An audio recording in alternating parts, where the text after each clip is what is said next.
What if a mystic from the 1800s predicted Einstein's physics and hinted at a force that could power anti-gravity?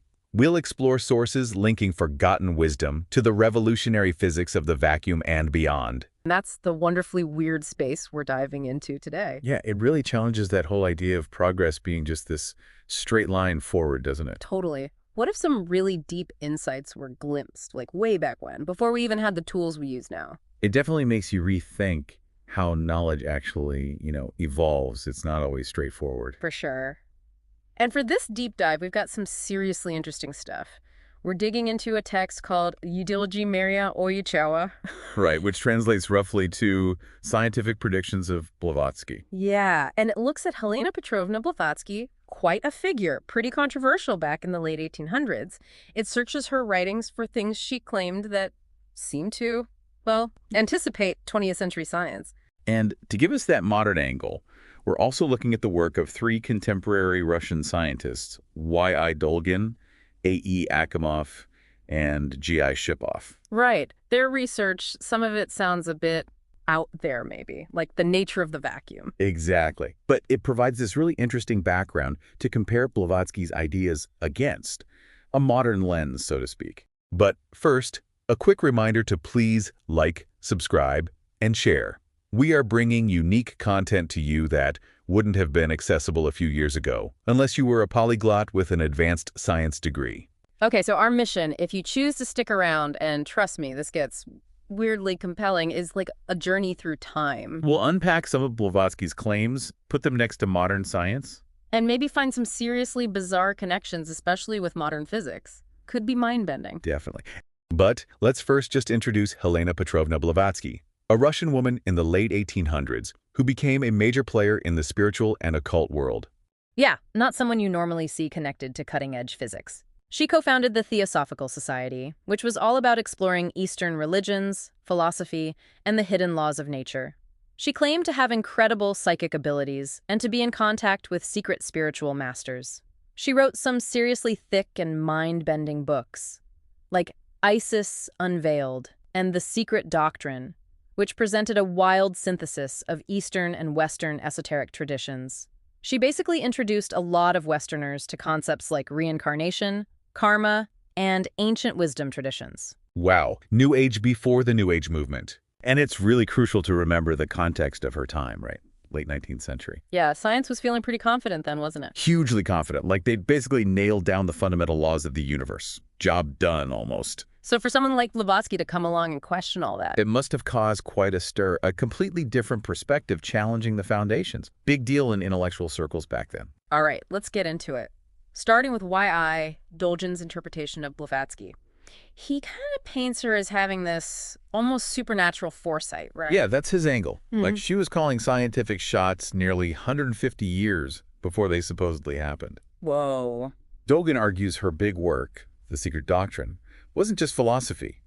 He thinks it had actual specific scientific claims that modern science has, well, arguably validated. That's a bold claim. And okay, that's where it starts getting really trippy, I guess. For sure. One of the first things Dolgin highlights is her critique of, like, the giants Newton and Darwin. Going after the big guns, what was her issue with Newton's gravity? Well, she basically questioned if it was the whole story. Newton's gravity is like the apple falls. It's a force pulling things. Simple enough. Right. But then Einstein comes along later with relativity, describing gravity not just as a force, but as a curve in space-time itself, caused by mass and energy. So Blavatsky kind of sensed Newton wasn't the final word on it. Sort of. Her intuition that his explanation was incomplete, it does resonate a bit with how things develop later with Einstein. It's suggestive anyway. Okay, and Darwin. His idea of evolution being this straight line. She talked about something called involution happening alongside evolution. Involution? What's that? Well, evolution is, species changing, adapting, usually getting more complex. Involution for her was more like an inner spiritual unfolding happening simultaneously. Huh. So not exactly biology as we know it. No, not a scientific theory in that sense. But it suggests something more complex than just a simple line from A to B. Maybe more cyclical even. Okay, now this next bit really gets me. Her apparent knack for seeing past those either-or arguments in science, like light being a wave or a particle. Yes, this is a brilliant example. For ages, scientists sought over wave or particle. wave or particle? And the answer turned out to be both. Exactly. Wave-particle duality. It's fundamental to quantum physics now. Right.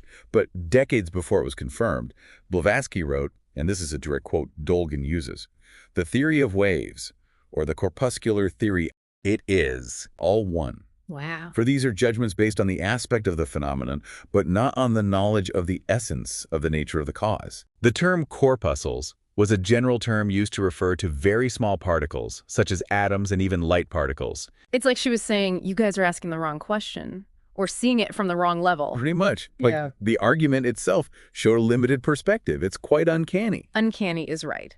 Okay, what about her cosmic insights? Something about the universe expanding and speeding up. Yeah, Dolgin points to this quote, "Everything in the universe, throughout its periodical manifestations in the phenomenal world, is formed by accelerated motion." Accelerated motion on a cosmic scale. Exactly. Now, she didn't have Hubble's telescope or the data we have now proving the universe's expansion is accelerating. Of course not. But just planting that idea, accelerated motion for the whole universe, it's certainly an intriguing hint of what came much, much later. And then there's this really wild idea that the micro and macro worlds are basically the same, that an atom is its own universe. Yeah, this idea that scale is relative. It feels a bit like fractal patterns, where the same shapes repeat at different sizes. Right, like a Mandelbrot set or something. Kind of. She wrote things like, "Every atom of the universe is a universe in itself and for itself." And also, the term monad may be equally applied to the vastest solar system and to the tiniest atom. So deep interconnection and self-similarity across all scales. That's profound. It's a very holistic, interconnected view of reality that still fascinates people today. Think of a monad as a super simple, indivisible, fundamental thing or unit of reality. Okay, this next one. I mean, we're keeping an open mind, right? Invisible worlds and beings in other dimensions living alongside us. Yeah, it definitely pushes the boundaries. Dolgin suggests she might have used this to explain things like, well, maybe humanoid sightings or other weird phenomena. They're interdimensional beings. Maybe. She wrote about millions and millions of worlds, invisible to us, and that many do not belong to our objective sphere of existence. They are with us, near us, within our own world. Okay, wait. So they're here, but not here. As objective and material to their inhabitants as ours is to us. Their inhabitants may pass through us and around us as you would through empty space. Passing through us. Their habitations and countries interpenetrating ours, yet without being seen by us. It's a full-on multidimensional reality she's describing. Found its way into a lot of sci-fi since, hasn't it? You could say that. Okay, pivoting slightly. The Fifth Element. Not the movie, I assume. No. Not earth, air, fire, water. She talked about our current stage of humanity, the fifth race in her system, approaching its fifth element. She called it interplanetary ether. Ether, like the stuff they thought light traveled through. Sort of, but then she adds a twist.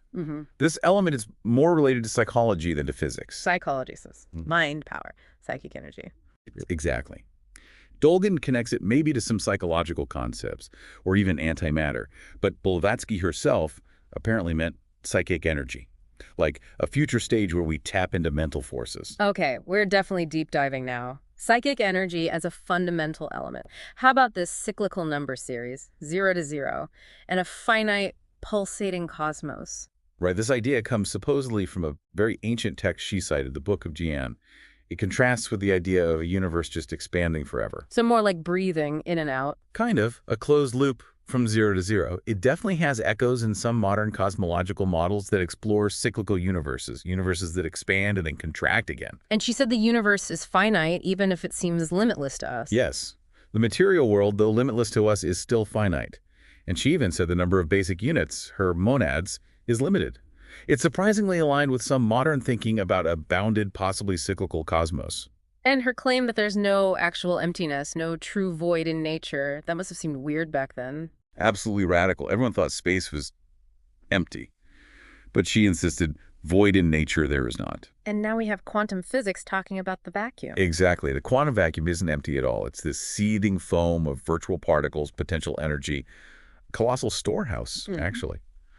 So, yeah, modern physics kind of backs her up on that one, bizarrely enough. The sun analogy is beautiful, though. Contracting and expanding like a heart with an 11-year cycle for its blood. Is there anything to that number? Well, it's poetic, for sure. But the 11 years, that's fascinatingly close to the average length of the sun's activity cycle, the sunspot cycle we know today. Whoa, really? Yeah, it averages around 11 years. The sun doesn't have literal blood, obviously, but its magnetic activity, flares, sunspots, they follow that roughly 11-year rhythm. So the timing she mentioned, surprisingly spot on. That's uncanny again. Okay, last one from Dolgin's list. Sound as a superpower. Levitating pyramids. Yeah, sounds like pure fantasy, doesn't it? But she linked it to an occult idea that atoms themselves are just vibrations, basically sound, at a super subtle level. Atoms are sound. In her view, yeah. She said, we maintain that sound is a tremendous power. Sound of certain nature may be produced of such a character that the pyramid of Cheops would be lifted in the air. Wow. It is a vibratory force. Yeah. Atoms in occultism are called vibrations, also sound collectively. While we're not floating pyramids yet, think about ultrasound. We can use sound waves to manipulate and even levitate tiny objects now. So the principle isn't totally crazy. Still, it's genuinely mind-blowing how many of these claims seem to echo later science. Dolgin's conclusion that science is maybe unconsciously moving towards Blavatsky's Theosophy, that's a huge statement. It really is a synthesis of science, ethics, religion, and it perfectly sets up the next part from the research center of Blavatsky, which gets even more specific with the predictions. Okay, deep breath. Hold on to your guts, everyone. This next list is apparently quite long, and the research center admits interpreting her isn't easy, right? Yeah, they're upfront about that. Her language wasn't technical. Sometimes it was deliberately veiled or symbolic, and ideas are scattered across huge books. So it requires some interpretation, joining the dots. Definitely. It's not like she wrote complex equations on a blackboard, but they stress the massive gap between what science knew in, say, 1888 and what she was asserting. That's the key point. Got it. Okay, let's hit these specific points. Number 1, energy and mass equivalence. E equals mc squared before Einstein. That's the claim, that she knew this fundamental relationship and apparently even the speed of light squared factor before Einstein's 1905 paper, which, if true, is just staggering. Staggering is the word. Okay, number 2, the photon, the particle of light. Also Einstein, 1905. They claim she anticipated this quantum packet of light energy, which Einstein used to explain how light knocks electrons off metal. Again, way ahead of the game. It's accurate. 3, Brownian motion, that random jiggling of tiny particles. Einstein explained it mathematically in 1905, too. Yep, on the list. The claim is she was aware of the phenomenon before the physics caught up. 4, the link between space and time. Space-time, the world line. A four-dimensional continuum where space and time are interwoven. Core Einstein concepts. Another one, suggesting she had this intuitive grasp of space and time being interwoven, not separate things. 5, the electron. Discovered 1897, she knew about it before them. According to the research center, yes. She knew about this fundamental particle before J.J. Thomson found it. And number 6 is even more specific, the timing of the electron discovery, around 1897. That's what they state, which is incredibly precise if true. Number 7 is fascinating. A predicted leap in science around the turn of the century, linked to her system of cycles ending in 1897. They list the discoveries: X-rays 95, radioactivity 96, electron 97, alpha-beta particles, like she called a scientific revolution. Exactly. The claim is her cyclical view of history somehow pinpointed this period of massive breakthrough. And it was an incredible period for physics. That concentration of discoveries is undeniable. Whether she predicted it is the question. Number 8, quantization. Energy comes in packets, not smooth flows. Max Planck, 1900. On the list, suggesting she anticipated this core idea of quantum mechanics energy being discrete at the smallest scales. 9, the smallest possible unit of time, a quantum of time. Yeah, that's a real head-scratcher. The claim is she knew about this fundamental limit, something physicists still debate today: is time smooth or pixelated? 10, matter originating from waves. That sounds like de Broglie's idea that particles have wave properties. Precisely. Yeah. They highlight her idea that matter fundamentally arises from vibrations or waves, directly paralleling de Broglie's later work. 11, light as a particle, knowing about the wave-particle paradox and how it gets resolved. So not just knowing light is both, but sort of understanding the paradox itself and hinting at its resolution within physics. Again, very insightful if true. 12, the infinite divisibility of matter. They mention electrons, protons, neutrons, quarks, heading towards pure waves and string theory, maybe. And they quote something like, "Only now this idea correlates with the science of TD, the Secret Doctrine." That's the idea. That her concept of matter being endlessly divisible, layer upon layer, matches where particle physics seems to be heading towards more fundamental field-like or wave-like descriptions. 13, The unity of all forces. Gravity, electromagnetism, nuclear forces. The physicist's dream. They strongly suggest she knew about this underlying unity, pointing to Maxwell unifying electricity and magnetism, the later electroweak theory, and the ongoing hunt for a grand unified theory or theory of everything.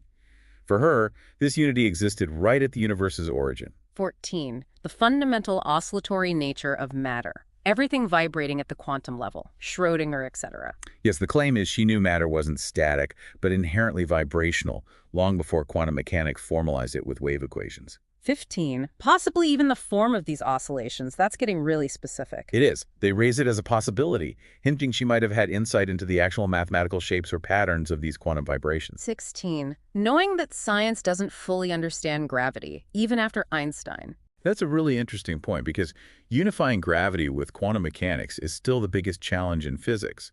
So her skepticism about a complete understanding might still be valid today. 17. Predicting that physicists exploring occultism would find parallels with Eastern religion. And the research center notes that this did happen, particularly in the 70s and 80s. Physicists grappling with quantum weirdness saw striking similarities in Eastern mystical traditions. Think the Tao of physics. Right. 18. The ether. She predicted science would reject it. Which Einstein did. And then it would return in some form. Yeah, curious two-parter. The old luminiferous ether was dumped. Yeah.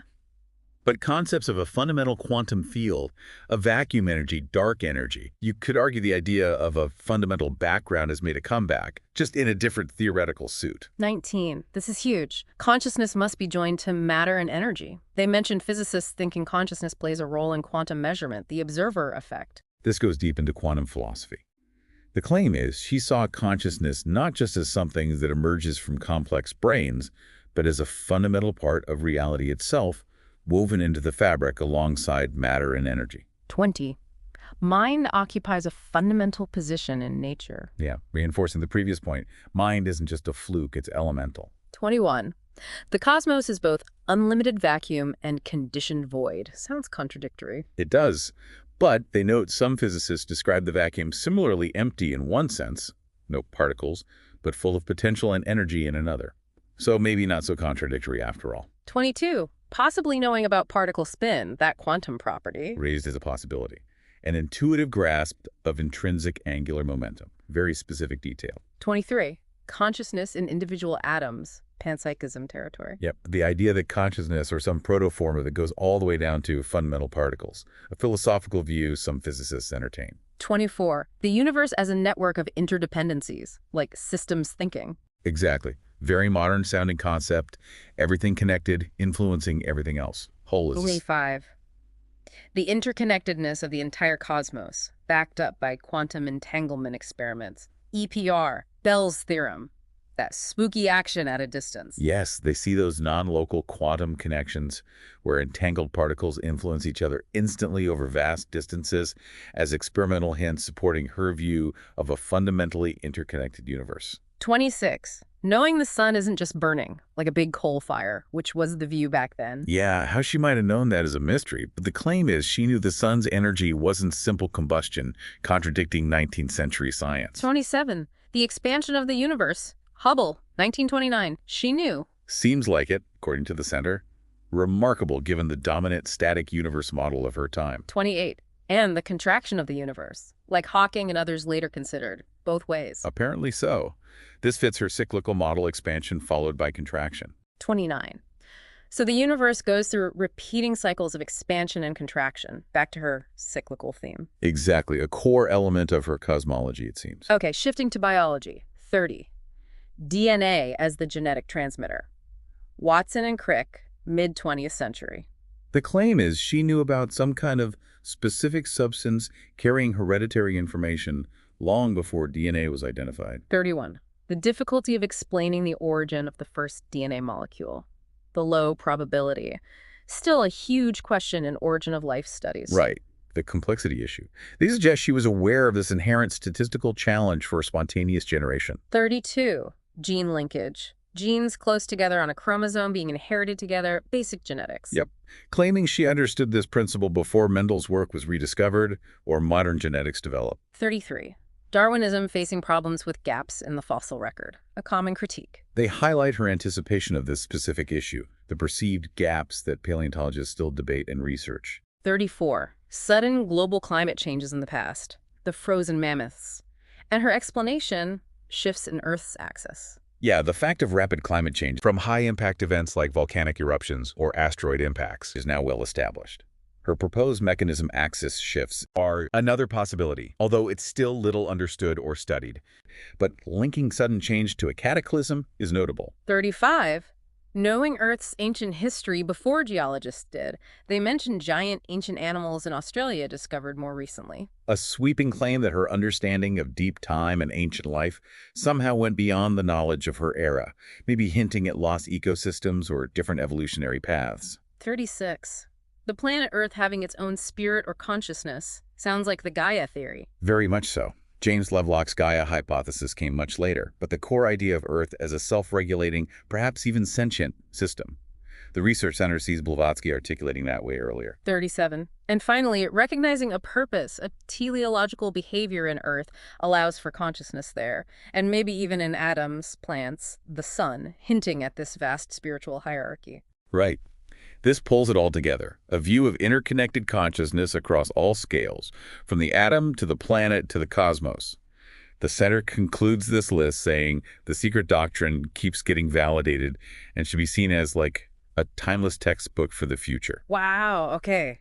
That list is a lot. Yeah.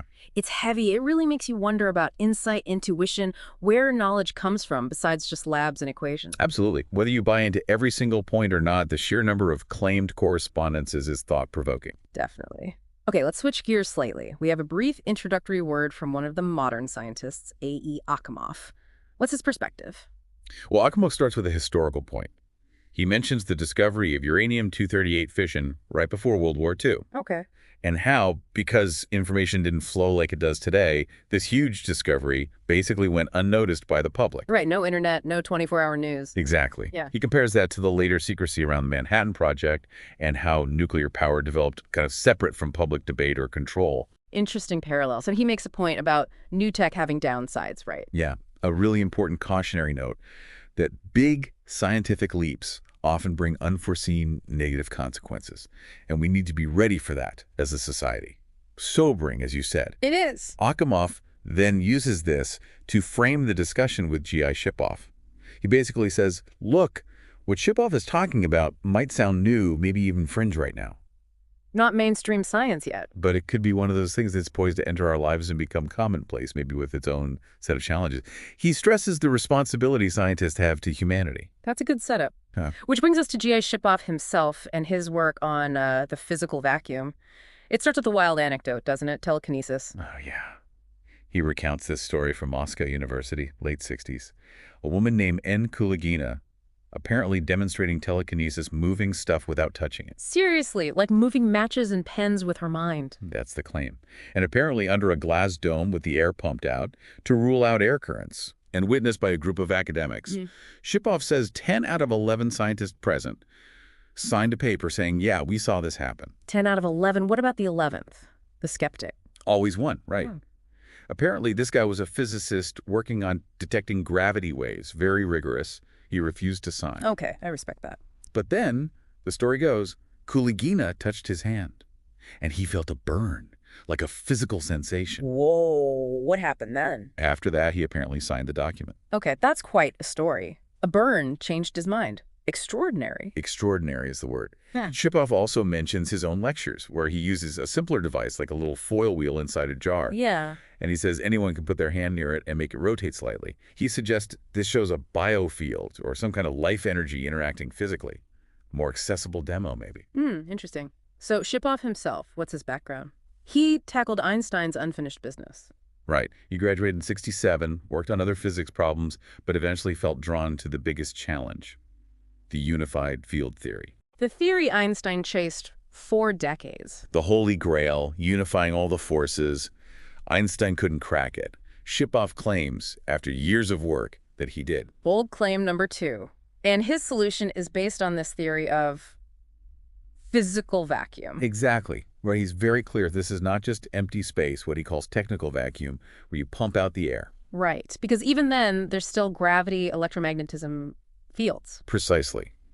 Physical vacuum, for Shipov, is way more fundamental. It's the potential state before matter even exists. The source of everything, like a blueprint. Kind of. A field of potentiality. He calls it the absolute nothingness, the great void from which all elementary particles are born. Matter from nothingness. Again, any actual experiments that hint at this vacuum having substance? He points to things like the Casimir effect, those metal plates in a vacuum getting pushed together by vacuum energy fluctuations. Oh, right, I've heard of that. And the Lamb shift, a tiny energy shift in hydrogen atoms caused by interaction with the vacuum. These show the vacuum isn't inert. It has real measurable effects. Okay, so the vacuum's not empty, and if particles come from it, what does that make us? Well, in Shipov's view, we're basically vacuum excitations, highly organized patterns within the vacuum itself. We are the vacuum, just organized vacuum. In a fundamental sense, yeah. It's a radical shift from thinking of matter and space as totally separate things. Definitely radical. And this leads him to a new model of reality with 7 levels. That's right. He says the first 4 levels are what current physics deals with. Solid, liquid, gas, elementary particles. Your standard physics curriculum. Makes sense. But he argues that even mainstream physics doesn't fully understand elementary particles yet, lacks the equations for their deep structure. So where do they come from in his model? Level 5, the physical vacuum, that matrix of the possible, the unrealized plan giving birth to the particles we see. Okay. And then level 6, primary torsion fields. What on earth are those? Okay, so these are another type of fundamental field he proposes. Like the vacuum, they can be potential or actualized. And what do they do? This is the really weird part. He says they generally don't carry energy in the way we normally think of it. No energy. But they interact. Yes, they interact with objects, but primarily by transmitting information without necessarily changing the object's energy or using energy themselves. He calls them information fields. Information fields that don't need energy to send the info, that messes with my physics brain. Right. It's a very non-standard idea. He does add they might sometimes change energy under certain conditions, so their properties are complex and, frankly, still being explored in his theory. Okay. And level 7, the top level. That's the absolute nothingness again, which he also says is everything, the ultimate source and ground of all reality beyond existence and non-existence. Very profound, almost mystical language here. Definitely sounds philosophical or spiritual even. And he wraps up with this idea of vitality, informativeness over energy. Yeah, VIE, basically. The ratio of a system's information content to its energy content. What's that supposed to represent? Life force, complexity. Maybe. It could be a way to quantify organization, complexity, perhaps even consciousness within his framework. Highly organized information within a specific energy setup. It hints at a way to bridge physics and biology, maybe. Wow. This has been, wow, proper cosmic roller coaster, right? Blavatsky's predictions, the vacuum, torsion fields, it's mind-bending stuff. It absolutely is. Yeah. Connecting these threads across centuries, from esoteric writings to, well, theoretical physics that's still pushing boundaries. It definitely makes you pause and think. Makes you wonder how much wisdom might be hiding in plain sight, in places science hasn't traditionally looked. For sure. Blavatsky's foresight, if you accept the interpretations, paired with Shipov's ideas about the vacuum. It really forces you to question, what is reality? What are the limits of our current science? Leaves you with a ton to chew on. Makes me want to read more about all of them. Blavatsky, Akimov, Shipov, so much there. There really is. We've only skimmed the surface today. It's a deep rabbit hole for anyone curious. Absolutely. And if you, listening in, found this deep dive as fascinating and maybe a bit unsettling as we did, if your mind is suitably bent, then please do us a solid. Help the algorithms find other curious minds. Hit that like button and definitely subscribe for more explorations into these amazing, sometimes strange corners of knowledge. We really appreciate you joining us on this wild ride today. And we'll leave you with one final thought to ponder, something to mull over. Could it be that some of this ancient wisdom stuff often dismissed by mainstream science, could it actually hold keys, like real keys, to unlocking the universe's deepest secrets? Secrets that maybe modern science is only just now starting to bump up against. Something to think about. Until next time, keep questioning.